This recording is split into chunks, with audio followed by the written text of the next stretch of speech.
परमात्मा ने ये पहले ज्ञान कहा था, वेद मेरा भेद है, मैं वेदों में नाही, मैं इन वेदों में नहीं हूं, अर्थात मैं मिलो वेदन से नाही, मेरी प्राप्ति वेदों में वर्णित विधि से नहीं हो सकती। और जिस वेद से मैं मिलो, ये वेद जानते ना, जिस ज्ञान से मेरी परमात्मा की महिमा की वाणी कबीर वाणी है। इस कबीर वाणी में परमेश्वर ने आकर स्वयं ही निर्णायक ज्ञान दिया है, कंप्लीट नॉलेज दे रखा। कहते वो इन चारों वेदों में है नहीं, वो वेद जानते ना। अब देखो परमात्मा कबीर जी चारों युगों में आते हैं, अपने ज्ञान की महिमा, अपने ज्ञान को आप ही बताते हैं, और वो अपनी प्यारी आत्माओं को यानी श्रेष्ठ आत्माओं को आकर मिलते हैं, उनसे उनको अपना परिचय देते हैं, साक्षात्कार सतलोक में अपना यथार्थ रूप दिखाते हैं, ब्रह्मा विष्णु महेश की सतीथि से परिचित करा के अपने गवाह बना जाते हैं कि कबीर इज गॉड, कबीर परमात्मा है। इसी का प्रमाण वो वेद दे रहे हैं। अब देखिएगा कुछ संकेत आपको देते हैं कि वेद क्या बताते हैं उस कबीर परमात्मा के विषय में। देखिएगा ऋग्वेद मंडल नंबर 9 और सूक्त नंबर 86 और मंत्र नंबर 26-27 में। ये देखिएगा पवित्र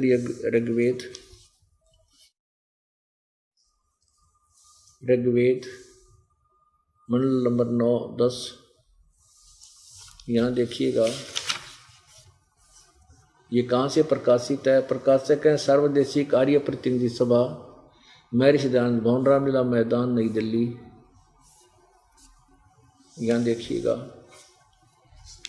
अध्याय नंबर 9 और सूक्त नंबर 86 और इसके मंत्र नंबर 27 में। कितना निर्णायक ज्ञान दिया है भगवान। ऋग्वेद मंडल नंबर 9 सूक्त 86 मंत्र 26 में, यज्ञ करने वाले यजमान के लिए परमात्मा सब रास्तों को सुगम करता हुआ उनके विघ्नों को यानी आपत्तियों को मर्दन करता हुआ नष्ट करता है, और उनको पवित्र करता हुआ और अपने रूप को सरल करता हुआ। अपना जो वास्तविक रूप है परमात्मा का वो बहुत तेजों में है, उसको हल्का कर लेता है मनुष्य। अच्छा, वह कांति में परमात्मा कबीर, ये देखो यहाँ कबीरतो, हम इसको कबीरतो कहते हैं, कबीर। इन्होंने इसको कबीर लिख दिया, हम इसको कबीर बोल दें, कबीर है।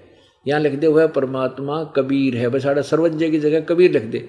अब जैसे ये यजुर्वेद है, ये क्या करते हैं व्याकरण के चक्कर में अपना ये सारा ज्ञान बना देते हैं। अब देखो ये यजुर्वेद है, ये पवित्र यजुर्वेद है, ऊपर रह लगा है, इसके यहाँ 2 अपसर्ग लगा दें या ऐसे रह लगाकर नीचे हलंत लगा दें, यजुर्वेद अलग अलग करके भी हम पढ़ सकते हैं। यदि 2 अपसर्ग लगा दें तो भी ये पुस्तक यजुर्वेद ही बोली जाएगी जब जहाँ इस यजुर्वेद का ज्ञान होगा।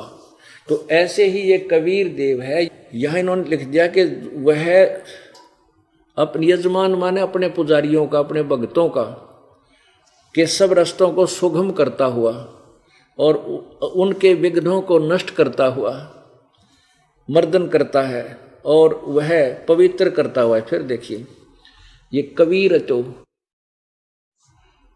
ऋग्वेद मंडल नंबर 9 सूक्त 86 का मंत्र 26 है।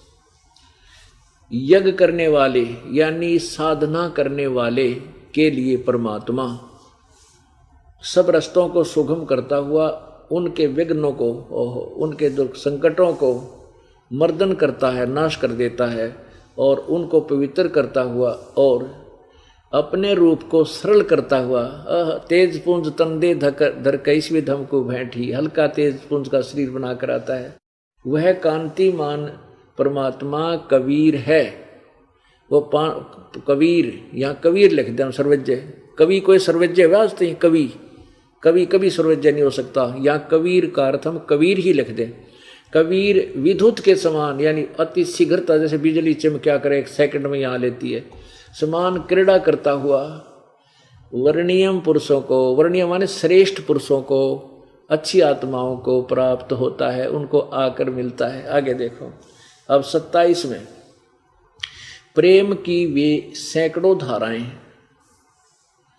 जो नाना रूप में सथित हो लाभ कर रही हैं परमात्मा, ये परमात्मा को प्राप्त होती हैं। प्रकाश पुंज परमात्मा को, प्रकाश पुंज परमात्मा को बुद्धियाँ विषय करती हैं, जो परमात्मा ध्यूलोक के, जो परमात्मा ध्यूलोक यानी ऊपर तेजों में लोक के तीसरे पृष्ठ पर विराजमान है, एक देशीय है, एक स्थान पर रहता है और प्रकाश स्वरूप है, उसको बुद्धियाँ प्रकाशित करती हैं। अब जैसे ये अनाड़ी महर्षि दयानंद कह का बेरा नहीं था, महर्षि की पदवी पा रहा, कहते भगवान सर्वव्यापक है, एक देशीय नहीं है, किसी वेद में नहीं लिखा है कि भगवान एक देशीय है। अरे ये 100 जगह बता रखा है वेदों में, 36 जगह। अब इससे सिद्ध है कि वो परमात्मा अपने श्रेष्ठ भक्तों को आकर मिलता है और अपने ज्ञान का प्रचार करता है। ओहो, अब देखिएगा 82 में सूक्त नंबर, ऋग्वेद मंडल नंबर 9, ऋग्वेद मंडल नंबर 9 सूक्त 82 82 में मंत्र नंबर 1 यहाँ से प्रारंभ होता है। सोम सर्व उत्पादक प्रभु, सोम माने अमर परमात्मा होना चाहिए, प्रकाश स्वरूप सद्गुणों की वृष्टि करने वाला, पापों के हरण करने वाला। देख वो मोटे दिमाग का दानंद ने कहा बोला पाप अक्षमानी होते, 100 जगह लिख रखा है वेदों, पापों का नाश करने वाला, हरण करने वाला, वह राजेव, राजा के समान, राजेव राजा की तरह, लाइक ए किंग यानी मनुष्यों में श्रेष्ठ होता है वो, राजा के समान। ये देखो पृष्ठ 269 पर, ये 270 पे, राजा के समान दर्शनीय है, दर्शनीय है। वह पृथ्वी आदि लोकोंतरों के चारों ओर शब्दमान हो रहा है।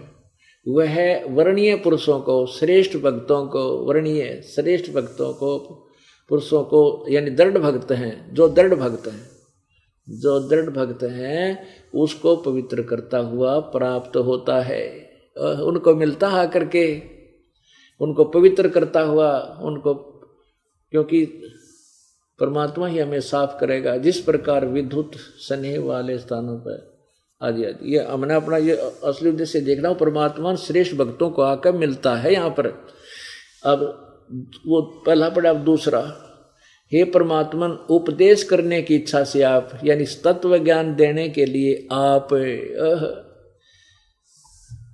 महापुरुषों को प्राप्त होते हो, यहाँ के उन पुण्यात्माओं को मिलते हो, यानी सच्चा ज्ञान देने के लिए। और आप अत्यंत गतिशील पदार्थ के समान, यानी अतीत कहते पहुंचूंगा क्षण एक में, एक क्षण में पहुंच लूंगा, धन भगत जन अपने के काज के समान हमारे आध्यात्मिक यज्ञ को प्राप्त होते हो। ओहो, यानी और वह कबीर, ये देखो यहाँ भी उन्होंने डंगा फेर कर दिया, ये कबीर ये ऊपर लग गया, कबीर वेदस्या। अब वेदस्य का अर्थ देखो कि है, इन की बुद्धि देख लो, यहाँ लिखा है वेदस्य मन उपदेश करने की इच्छा से, यहाँ लिखना कबीर वेदस्य, वो कबीर परमात्मा उपदेश, कबीर यहाँ लिख देना था कबीर परमात्मा उपदेश करने की इच्छा से महापुरुषों को प्राप्त होते हैं, इतना लिखना था। लेकिन इन्होंने तड़ंगा करने का मतलब था ज्ञान था कोई ना, यो कबीर है ऊपर रह लग गया इसका, ये प्रिंट में थोड़ा सा गड़बड़ रह रही है, कबीर है ये, क्योंकि इन्होंने यहाँ लगाया यो रे, यहाँ कबीर है, ये कबीर है, वो कबीर परमात्मा, हे परमात्मा यहाँ लिखना था वैसे, हे कबीर परमात्मा उपदेश करने की इच्छा से महापुरुषों को प्राप्त होते हैं और आप अत्यंत गतिशील पदार्थ के समान हमारे आध्यात्मिक यज्ञ में प्राप्त होते हैं। आप चलो उनका अनुवाद भी समझे तो आप सर्वज्ञ नहीं, आप कबीर हैं। यहाँ लिख देना कबीर, कबीर हैं। शुद्ध स्वरूप है हमारे पापों को दूर करके हे सोम आप हमको सुख दें, पाप नष्ट करके हमें सुख दो, प्रेम भाव से उत्पन्न करते पवित्रता को उत्पन्न करें। अब देखो तीसरे में कमाल कर रखा है, ऋग्वेद मंडल नंबर 9 सूक्त 82 मंत्र 3 में, पवित्र यज्ञों में रक्षा से आप प्राप्त होते हैं। पवित्र यज्ञों में जहाँ शास्त्र अनुकूल साधना होती है वहाँ परमात्मा आप प्राप्त होते हैं, वहाँ पहुँचते हैं। और पृथ्वी आदि लोकांतरों में गति करते हुए घूमते कहते गोता मारू स्वर्ग में जा बैठूं पताल, कह कबीर ढूंढता फिर वो अपने हीरे माणिक लाल। सर्वव्यापक आप, सर्वव्यापक बना आप स्वयं गतिशील होकर चलकर विराजमान होते हैं। आप कैसे हैं? आप सबके तर्पक हैं और सबके रक्षक हैं, बड़े से बड़े गतिशील पदार्थों के नियंता हैं, पृथ्वी आदि लोकांतरों के केंद्र होकर सब पदार्थों को की रक्षा करते हैं। अब इससे सिद्ध है कि वो परमात्मा कबीर परमात्मा कबीर देव मनुष्य जैसा है, राजा के समान, यानी क्योंकि यहाँ आकर के परमात्मा जब आता है तो बहुत बड़े एक वृंद का, बहुत बड़े भगत वृंद का, समूह का एक मुखिया होता है, गुरु होता है। तो ऐसे कहते हैं आप एक राजा की तरह बहुत बड़े समूह का कि महाराज होते हो, महाराज समझो उस शब्द इनका यहाँ, और अपने श्रेष्ठ भक्तों को आकर आप मिलते हो। अब वो परमात्मा स्वयं आकर के अपने यथार्थ ज्ञान को देते हैं। अब और दिखाते हैं पुण्यात्माओं, क्योंकि आप इतनी दूर से आते हो, काम अपना कार्य छोड़ कर आते हो, तो आपको यहाँ बैठकर कितने सुविधा आपको दी है परमात्मा ने हम दासों के माध्यम से। आप इतनी प्यारी आत्मा हो परमेश्वर की, पहले तो आपको घर से लाए प्रेरणा करके आपके काम की व्यवस्था करी, फिर यहाँ हमारी ड्यूटीदार रखी, आपके आने से पहले मैट बिछाएं, हमारे बच्चे रोटी खाना व्यवस्था करें, और फिर अमृत वर्षा आपको ये दूध पिलाया जाता है परमेश्वर की अमृतवाणी का। आपको आपकी आत्मा को पाला जा रहा है जैसे बच्चे को माँ पिलाया कर दूध। तो अब आपने थोड़ा सा समय भी इसमें देना पड़ेगा, क्योंकि यह नींद तो दुश्मन है। अब तो हम चल मस्ती मार लेंगे, सो जाएंगे, कोई ना उठावेगा सवेरे तक, फिर बनाएंगे कुत्ते गली में सोएंगे, 1 सेकंड नहीं सोने दे कोई। कभी कोई बैल आ रहा है, कोई मोटरसाइकिल ड्र करेगा, और वो फिर वो देख कर भागेगा, फिर कोई ना सोने दे आपको। तो अब थोड़ी सी नींद को कम करके हम सावधान होकर डर के ये ज्ञान ग्रहण करें। अब आपको बताते हैं वो कबीर परमात्मा अपने यथार्थ ज्ञान को स्वयं ही लेकर आता है। यजुर्वेद अध्याय नंबर 29 के मंत्र नंबर 25 में देखिएगा। पवित्र यजुर्वेद, ये महर्षि दानव सरस्वती द्वारा ही इसका अनुवाद है। ये कहाँ से प्रकाशित है? सार्वदेशिक कार्य प्रतिनिधि सभा 2/5 महर्षि दानव भवन, रामलीला मैदान, नई दिल्ली से। इसका 29 ये देखिएगा। ये 29वां का 25वां श्लोक आपको दिखाएंगे, मंत्र दिखाते हैं। इसमें स्पष्ट लिखा है कि वो कबीर परमात्मा अपना चिकित्वान यानी स्वस्थ ज्ञान लेकर के स्वयं ही प्रकट होता है। ये देखो, यो है 29, 1 कम 30। यह संस्कृत है जिसे हम पाठ समझ रहे थे। अपने पूर्वज पहले सीधे ने बोला, अरे 1 कम 30, ये 29, 1 कम 30 यानी 29वां अध्याय है। ये है 25वां मंत्र।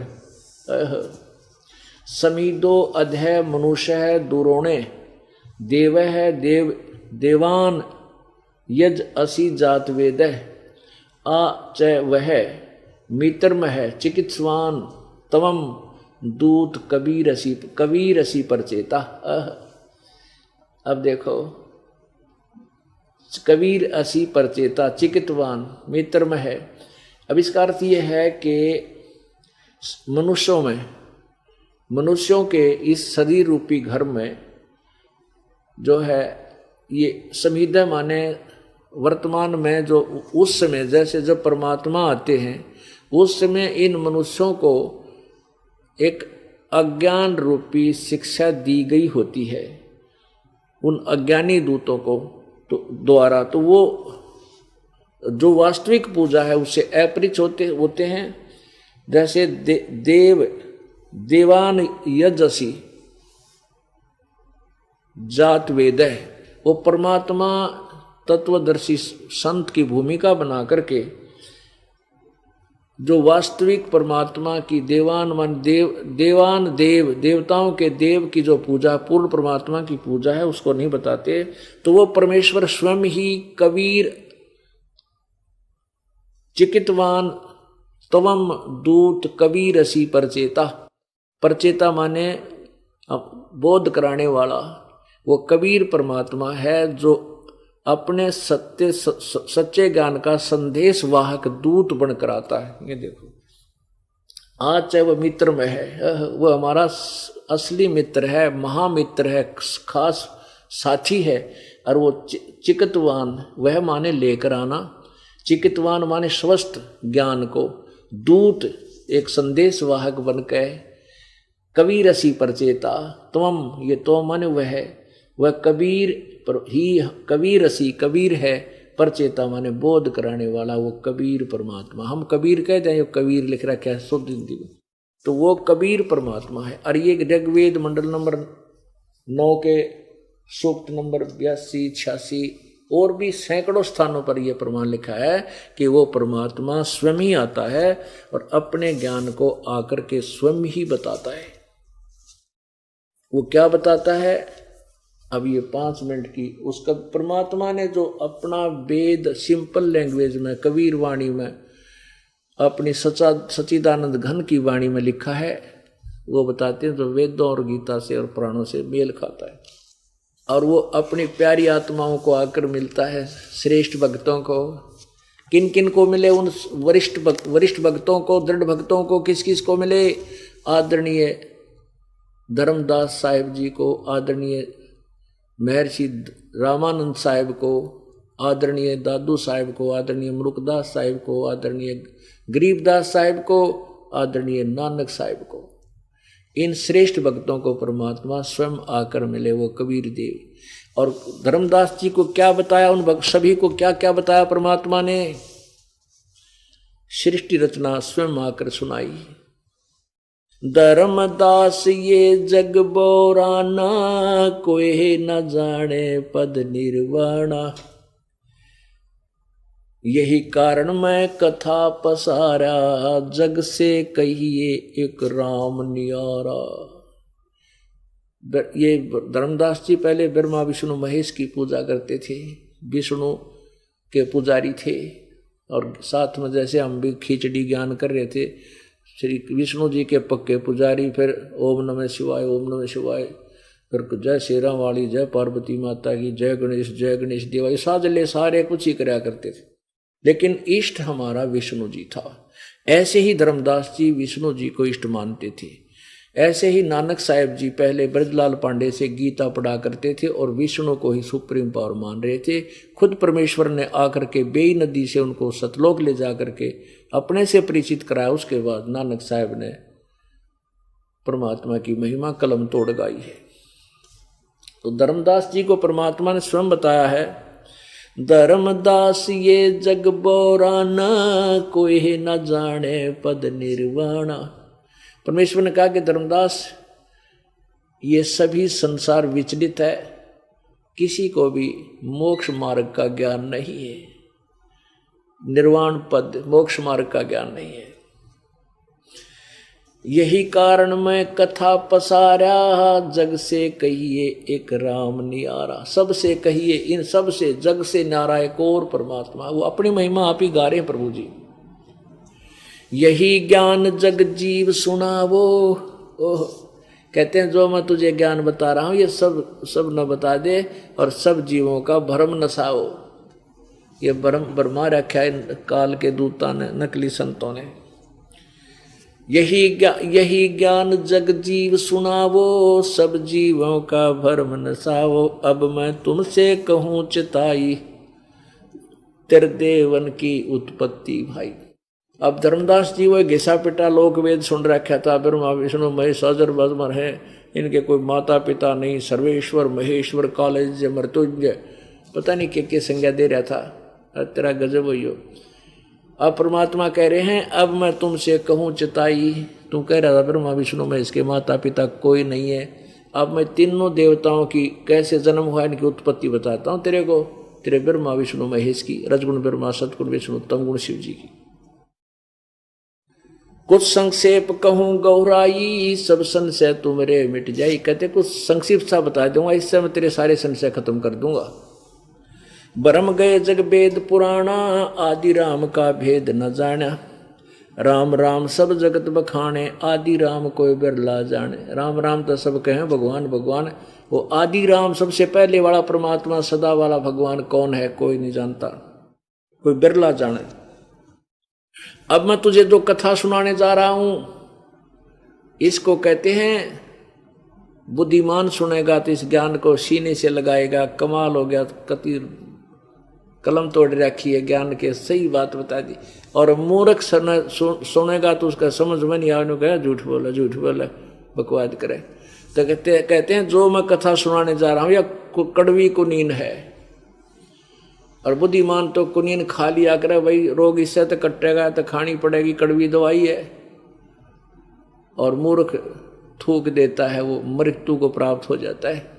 जो इस सच्चे तत्व ज्ञान रूपी कड़वी कुनीन को जो नहीं स्वीकार करेगा वो काल के मुंह में चला जाएगा।